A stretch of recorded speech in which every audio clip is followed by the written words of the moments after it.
നമസ്കാരം, പ്രവാസി മലയാളിയിലേക്ക് സ്വാഗതം. ഗൾഫ് രാഷ്ട്രങ്ങളിൽ നിശ്ചിത നിയമങ്ങൾക്ക് കൃത്യമായ തുകയാണ് പിഴയായി ഈടാക്കുന്നത്. കയ്യോടെ പിടിച്ച് അപ്പോൾ തന്നെ പിഴ ഈടാക്കുകയും ചെയ്യും.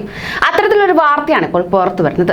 വാഹനവുമായി അമിത വേഗത്തിൽ പോകുന്നത് പതിവാക്കിയ യുവതിയുടെ വാഹനം ഒടുവിൽ പോലീസ് കയ്യോടെ കസ്റ്റഡിയിൽ എടുത്തിരിക്കുകയാണ്. 414 ട്രാഫിക് കേസുകളാണ് ഇവരുടെ പേരിലുള്ളത്. 49 ലക്ഷം രൂപയോളമാണ് ഇപ്പോൾ പിഴ ഈടാക്കിയിട്ടുള്ളത്. ഇവർക്കെതിരെയുള്ള ട്രാഫിക് കേസുകൾ കൂടുതലും അമിത വേഗത്തിൽ വാഹനം ഓടിച്ചതിനാണെന്ന് അജ്മാൻ ട്രാഫിക് കേസ് അന്വേഷണ വിഭാഗം തലവൻ major Rashid Humaid bin Hindi വെളിപ്പെടുത്തുകയുണ്ടായി. ആഴ്ചതോറും 4 ട്രാഫിക് നിയമലംഘനമെങ്കിലും ഇവർ ഉണ്ടാക്കും. മുടങ്ങാതെ 3 വർഷം ഗതാഗത നിയമലംഘനം പതിവാക്കിയപ്പോൾ പിഴ സംഖ്യയും കുതിച്ചുയരുകയായിരുന്നു. വേഗപരിധി മറികടന്ന വാഹനം റോഡ് ക്യാമറയിൽ കുടുങ്ങിയതാണ് കേസുകളുടെ എണ്ണം കൂട്ടിയത്.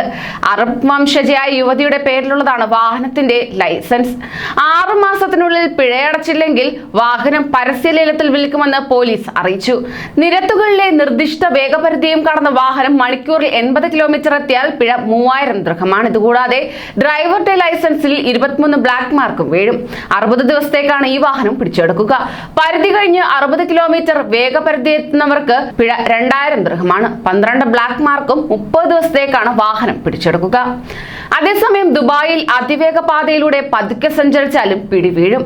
ഇക്കാര്യം ബോധവൽക്കരിക്കാൻ Dubai police, RTA, Dubai Media Incorporated എന്നിവ സംയുക്തമായി give way in the fast lane എന്ന ദ്വിമാസ ക്യാമ്പയിൻ ആരംഭിച്ചു. റോഡുകളിൽ ഏറ്റവും ഇടതുവശത്തുള്ളതാണ് അതിവേഗ ലൈൻ. വളരെ അത്യാവശ്യത്തിന് മറ്റു വാഹനങ്ങളെ മറികടക്കാനും പോലീസ്, പെട്രോൾ, ആംബുലൻസ് തുടങ്ങിയ എമർജൻസി വാഹനങ്ങൾക്ക് സഞ്ചരിക്കാനുമാണ് ഈ ലൈൻ ഏർപ്പെടുത്തിയിട്ടുള്ളത്. ഇതിലൂടെ സഞ്ചരിച്ച് അടിയന്തര വാഹനങ്ങൾക്ക് മാർഗതടസ്സമുണ്ടാക്കിയാൽ പിഴ ചുമത്തും. ഇതേക്കുറിച്ച് ഡ്രൈവർമാരിൽ അവബോധമുണ്ടാക്കുകയും സുരക്ഷിതമായ അകലം പാലിക്കേണ്ടതിന്റെ പ്രാധാന്യം മനസ്സിലാക്കി കൊടുക്കുകയും ചെയ്യുമെന്നും ദുബായ് പോലീസ് തലവൻ ലഫ്റ്റനന്റ് ജനറൽ അബ്ദുള്ള ഖലീഫ അൽ മറി പറഞ്ഞു.